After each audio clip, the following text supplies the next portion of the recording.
जरा सोचिए, दुनिया की सबसे ठंडी और सफेद जगह अंटार्कटिका, और उस बर्फ की चादर के बीचों बीच एक ग्लेशियर से खून की तरह एक लाल झरना बह रहा है। जी हां, ये कोई कहानी नहीं है, ये है ब्लड फॉल्स, अंटार्कटिका का एक असली और हैरान कर देने वाला नजारा। अब सवाल ये उठता है कि आखिर एक ग्लेशियर से खून कैसे बह सकता है। ये वो सवाल है जिसने सालों तक वैज्ञानिकों को भी सोचने पर मजबूर कर दिया। तो चलिए आज हम सब मिलकर इस रहस्य से पर्दा उठाते हैं। ये अनोखी जगह अंटार्कटिका के टेलर ग्लेशियर पर है। यहीं से लोहे से भरा हुआ ये पानी निकलकर बोनी झील में मिलता है और देखने वालों के लिए एक ऐसा नज़ारा बनाता है जिसे भूलना नामुमकिन है। जानते हैं, ये कोई आज की खोज नहीं है, ये तो एक सदी से भी ज्यादा पुरानी पहेली है। इसकी कहानी हमें उस जमाने में वापस ले जाती है जब अंटार्कटिका इंसानों के लिए एक बिल्कुल अनजानी दुनिया हुआ करती थी। इसकी कहानी शुरू हुई थी 1911 में, जब एक जियोलॉजिस्ट थॉमस ग्रिफिथ टेलर ने इसे पहली बार देखा। दशकों तक इसका ये लाल रंग एक मिस्ट्री बना रहा, लेकिन अब जाकर मॉडर्न साइंस ने हमें इस रहस्य के बिल्कुल केंद्र तक पहुंचा दिया है।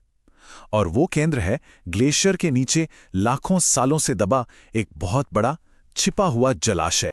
शुरू में साइंटिस्ट को लगा कि शायद पानी का ये लाल रंग किसी तरह के रेड एल्गी यानी लाल काई की वजह से है, लेकिन असलियत तो कुछ और ही निकली, और वो कहीं ज्यादा दिलचस्प है। ये एल्गी नहीं बल्कि केमिस्ट्री का एक कमाल है, ऑक्सीडेशन। सीधे शब्दों में कहें तो जंग लगने का प्रोसेस। तो चलिए अब इस लाल रहस्य को पूरी तरह से सुलझाते हैं। आखिर ऐसा क्या होता है कि ग्लेशियर से बाहर निकलते ही पानी का रंग अचानक लाल हो जाता है? इसका जवाब, जैसा कि मैंने कहा, केमिस्ट्री में ही छिपा है। इस पूरे खेल का राज ऑक्सीडेशन नाम की एक केमिकल रिएक्शन में है। ये तब होता है जब लोहा जैसी कोई चीज ऑक्सीजन के कांटेक्ट में आती है। अरे, ये वही प्रोसेस है जिसे हम अपनी रोज की जिंदगी में जंग लगना कहते हैं। सोचकर देखिए, लाखों सालों से ग्लेशियर के नीचे लोहे से लबालब भरा पानी एक टाइम कैप्सूल की तरह बंद है। फिर एक दिन इस पानी को बाहर निकलने की एक दरार मिल जाती है और एक ग्लेशियर के मुहाने की तरफ बहने लगता है। और फिर आता है वो जादुई पल। जैसे ही पानी में घुला हुआ लोहा लाखों साल में पहली बार हवा में मौजूद ऑक्सीजन को छूता है, वो तुरंत ऑक्सीडाइज हो जाता है और देखते देखते पानी का रंग गहरा लाल हो जाता है, बिल्कुल खून जैसा।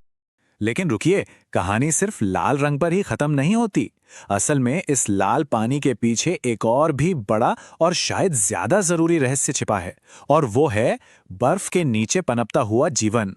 ये जगह सिर्फ एक झरना नहीं है, ये छिपे हुए जीवन और उन अनदेखे इकोसिस्टम का एक पावरफुल सिंबल है जो हमें बताता है कि जिंदगी सबसे मुश्किल हालातों में भी पनप सकती है। और ये कोई नया नवेला इकोसिस्टम नहीं है, ये तो करीब करीब 15 लाख सालों से बाकी दुनिया से पूरी तरह कटा हुआ है और अपने आप में ही विकसित होता रहा है। 15 लाख साल! जरा उस दुनिया के बारे में सोचिए जहां सूरज की रोशनी कभी नहीं पहुंचती, जहां ऑक्सीजन है ही नहीं, और जहां बहुत ज्यादा नमक होने की वजह से पानी जमा देने वाले तापमान में भी लिक्विड बना रहता है। इन्हीं मुश्किल हालातों में छोटे छोटे माइक्रोब्स का एक पूरा संसार फल फूल रहा है। कमाल की बात है ना? ये खोज तो हमारी इस सोच को ही बदल देती है कि जीवन आखिर कहां कहां मुमकिन है।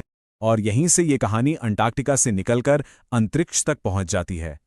ब्लड फॉल्स सिर्फ धरती का एक अजूबा नहीं है, बल्कि ये दूसरे ग्रहों पर जीवन को समझने का एक दरवाजा हो सकता है।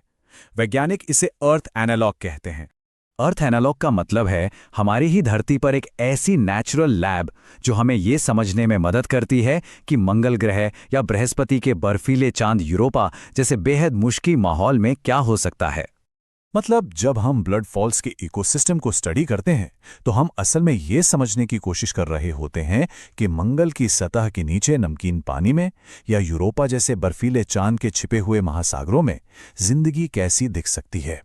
तो आखिर ब्लड फॉल्स इतना जरूरी क्यों है? देखिए, ये सिर्फ एक लाल रंग का झरना नहीं है, ये हमें सिखाता है कि जीवन सबसे नामुमकिन जगहों पर भी अपना रास्ता बना लेता है।